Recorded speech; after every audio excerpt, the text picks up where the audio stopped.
fãs de esportes, a gente mostra então quem é Armando Evangelista. Daqui a pouquinho a gente vai conversar com ele aqui no Sport Center. Ele é português, treinou 6 clubes, ele nasceu em Guimarães e no Arouca. Foi o último trabalho dele, 118 jogos, 50 vitórias, 31 empates, 37 derrotas, 51,1% de aproveitamento. Terminou a Primeira Liga 2022-2023 em 5º lugar. Chegou no Arouca para manter o time na primeira divisão. Terminou então esse terceiro ano aí em 2022-2023 em 5º lugar, classificando o time para a Conference League. E ele vai fazer agora o seu primeiro trabalho fora de Portugal, justamente aqui no Brasil. Nós adoramos técnicos portugueses, não há nenhuma dúvida sobre isso. Não é isso, Mota? Ah, é. Ele que nasceu em Guimarães, onde nasceu Portugal. Portugal nasceu em... Eu sei porque minha mãe se chama Maria Helena Guimarães Mota. Que Grande prazer Felipe, conversar com ele. E é o que disse a Marcela. A gente, por muitos e muitos anos, quis uma abertura do mercado brasileiro para técnicos, para um enriquecimento do nosso futebol. E temos o Armando Evangelista chegando aqui no nosso mercado e também no nosso programa para contar um pouco mais da sua história e de como ele vê futebol. É uma honra tê-lo aqui no Sport Center. Boa noite, Armando. Tudo bem? Olá, boa noite. É um prazer estar aqui com vocês e obrigado pelo convite. Como foi esse processo de vir trabalhar no futebol brasileiro? Já olhava para o mercado brasileiro? Já tinha recebido convite? Como é que foi o Goiás te ligar, Armando Evangelista? Foi um processo rápido, simples e de fácil resolução. Sabe que o futebol brasileiro hoje em dia, em Portugal, é muito visto, é muito apreciado. Temos a noção da competitividade que o futebol brasileiro tem neste momento, principalmente no Brasileirão, em que todos os jogos são jogos grandes. Isso, para quem gosta de futebol, para quem é apaixonado por futebol, para quem trabalha no futebol, é aliciante. Eu acredito que hoje em dia todos os técnicos, todos os jogadores em Portugal acompanhem o Brasileirão de uma forma apaixonada, porque é uma referência a nível mundial e é óbvio que com a chegada de portugueses no futebol ainda é mais aliciante, ainda mais curiosidade desperta, e daí a minha vontade também de vir participar e de vir conhecer, de vir experimentar e, acima de tudo, procurar ser feliz num campeonato deste, que é um campeonato fantástico. Ô Armando, você é o 7º treinador português aqui no Brasil. Se o Bruno Lage vem para o Atlético Mineiro, ele será o 8º. E toda essa maneira como os treinadores portugueses olham para o Brasil e vice-versa, porque a gente passou a olhar o treinador português de uma outra maneira também, mas isso aconteceu depois de Jorge Jesus, o Abel Ferreira também. Você sente isso também? Essa diferença foi o pós-Jorge Jesus e Abel Ferreira? Sim, nós olharmos para a história, eu acho que se está a inverter aqui um bocadinho a história, porque nos anos 80, 90, era Portugal que tinha muitos treinadores brasileiros. Acho que agora essa situação se reverteu.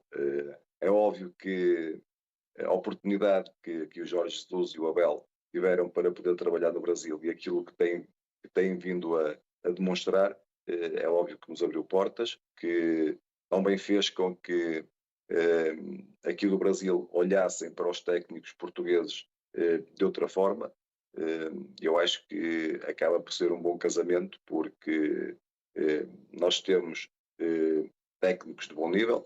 É verdade que o Brasil tem absorvido muitos desses técnicos de qualidade que temos tido em Portugal, e quando o trabalho é bom, quando o trabalho é feito de forma meritória, isso também ajuda a que as duas partes, quero com isto dizer os técnicos portugueses, quem está à frente dos clubes brasileiros, possam se conectar e fazer bons trabalhos. Armando, boa noite, seja bem-vindo ao futebol brasileiro. Você fez um trabalho interessante no Arouca, que é um clube de pequeno porte em Portugal. E você chega ao Goiás, que é um clube que tem como missão primária se manter na primeira divisão, né? Nos últimos anos, o Goiás oscilou entre primeira e segunda divisão. A realidade de um clube que briga por permanência no Brasil é a mesma de um clube que briga por permanência em Portugal? Ou a competitividade do Campeonato Brasileiro te dá um grau de exigência maior? Eu penso que em termos de exigência, em termos de equilíbrio, se aproxima-se muito. Apesar de que nós em Portugal temos 4 clubes neste momento que lutam com outras armas, estou-me a referir Benfica, Porto, Sporting, Braga, neste momento que está muito forte, e as restantes equipas acabam por ser mais equilibradas, umas mais que outras, como é óbvio, mas mais equilibradas. Aqui no Brasileirão, o que vimos é um grande equilíbrio em todos os jogos.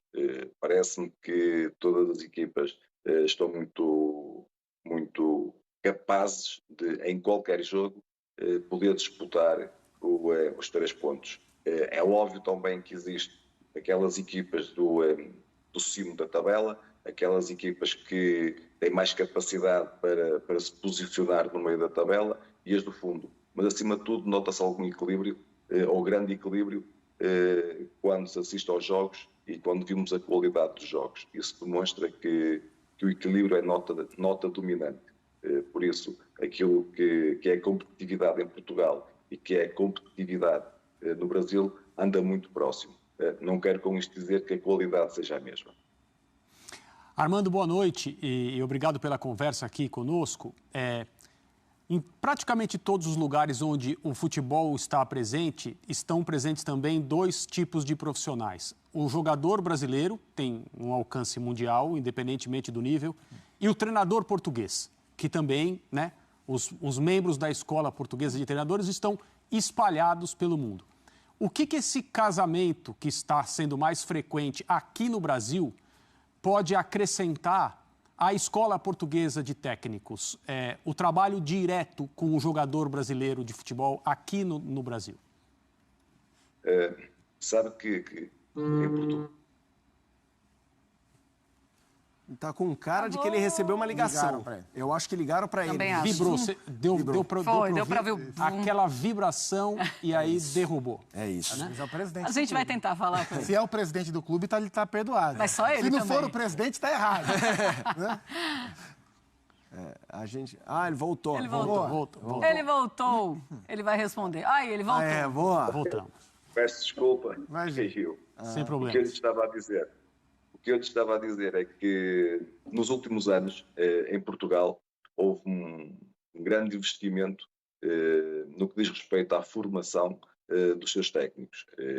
Hoje em dia, tirar o UEFA Pro em Portugal é uma maratona de estudo, é uma maratona de experiências, e isso tem-nos dado alguma bagagem para aquilo que tem sido a evolução do técnico português. Eu acho que com o talento e a quantidade de talento existente no Brasil, nos seus jogadores e nos seus técnicos também, porque há muitos técnicos brasileiros com grande talento, sem dúvida nenhuma, disso não tenho dúvidas. Acho que acaba por ser 2 experiências diferentes, 2 conhecimentos diferentes que têm casado bem. Acho que hoje em dia, quando olhamos para o que se passa à volta do mundo, a gente não estamos num mercado global. E estando num mercado global, a troca de experiência, a troca de conhecimentos, a troca de talentos, acho que temos todos a ganhar com isso. Parece-me que é um grande casamento, parece-me que faz todo sentido haver aqui esta mistura de culturas, esta mistura de conhecimento, esta mistura de talento, porque todos ganham com isso. O Armando, você chega ao Brasil, se deve ter percebido, em uma semana onde a gente discute muito o comportamento do seu compatriota Abel Ferreira. A Marcela acabou de falar sobre Abel e Jorge Jesus, são nomes muito importantes no futebol brasileiro, mas o Abel com muita história, mas especificamente nessas últimas semanas, o comportamento dele tem sido pauta, acabou de ser pauta aqui no programa, antes mesmo de você entrar com a gente, e isso em todos os outros programas. Você conhece o Abel de outrora, né? Você tirou licença UEFA Pro com o Abel Ferreira. Te surpreende que o comportamento dele seja pauta, ou o temperamento dele já tinha te chamado a atenção em alguma outra circunstância? Não, quem conhece o Abel sabe a forma com que ele vive o jogo. O Abel, a intensidade e a emoção que coloca no jogo é muita. O Abel tem uma forma de expressar o jogo quando está dentro das 4 linhas, ou fora das 4 linhas neste caso, mas a dirigir a sua equipa, tem uma forma de viver o jogo diferente, porque o Abel fora do jogo é uma pessoa pacata, é uma pessoa de trato fácil.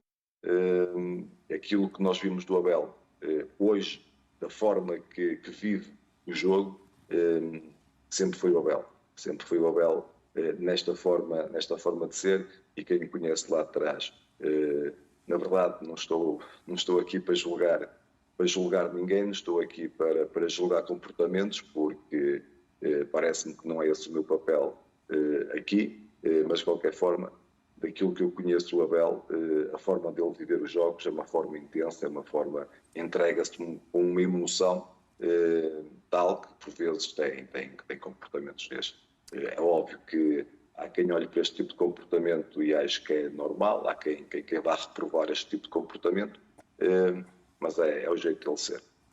Era gente que não sabia. Agora conhecemos bem. O Armando Evangelista vai chegar no Goiás, a gente vai ver já na beira do gramado se ele é tranquilo ou se ele Vamos ver literalmente, porque o Goiás joga a Copa Sul-Americana, que o Fã de Esporte acompanha aqui nos canais ESPN. Vamos até colocar na tela o que tem o Goiás pela frente, Armando Evangelista, que é Sul-Americana e é o Brasileirão. O ano do Goiás até aqui no Brasileiro é o 17º lugar, na Sul-Americana faz ótima campanha, é primeiro do grupo. Copa do Brasil foi eliminado e o Goiano foi vice-campeão. Na segunda fase, para o Águia de Marabá, eliminação na Copa do Brasil, e repercutiu muito naquele momento a queda do Goiás. Você está chegando agora, Armando Evangelista, e aí eu pergunto, a Sul-Americana, nos últimos anos, foi uma possibilidade grande de título dos times brasileiros, com possibilidade de vaga a Libertadores, mas às vezes a gente vê time que está num contexto, ano passado foi o Atlético Goianiense, inclusive, o rival de vocês aí em Goiás, que avançou bastante na Sul-Americana, mas disputava o rebaixamento, inclusive foi rebaixado. Brasileiro e Sul-Americana, tem alguma prioridade? A diretoria te pediu algo ou você já traça alguma prioridade?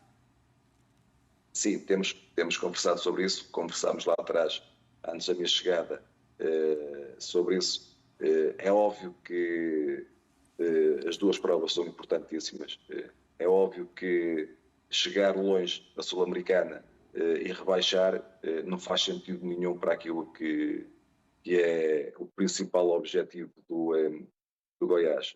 A verdade é que, estando inseridos nestas duas provas, queremos chegar o mais longe possível, porque somos e queremos ser ambiciosos, queremos ser competitivos. Agora, internamente, nós sabemos quais são os nossos principais objetivos, temos vindo a falar muito sobre isso. Temos agora um jogo difícil, no qual poderá depender a continuação na Sul-Americana ou não, mas acima de tudo queremos mostrar a nossa ambição em relação às duas provas em que estamos inseridos ainda. Armando, a gente já vai encerrando então a nossa entrevista aqui contigo, te agradeço. Uma última pergunta, teu perfil em campo, mais tranquilo, mais calmo, como é?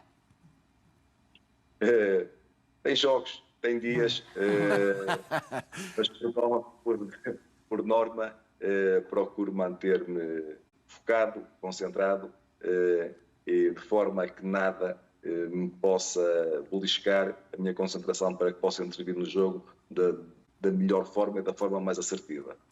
Maravilha, Armando, obrigada, boa sorte para você aqui no futebol brasileiro. Eu é que agradeço. Muito obrigado pela oportunidade e sucesso para vocês, para o vosso programa. Valeu, obrigada. Boa noite.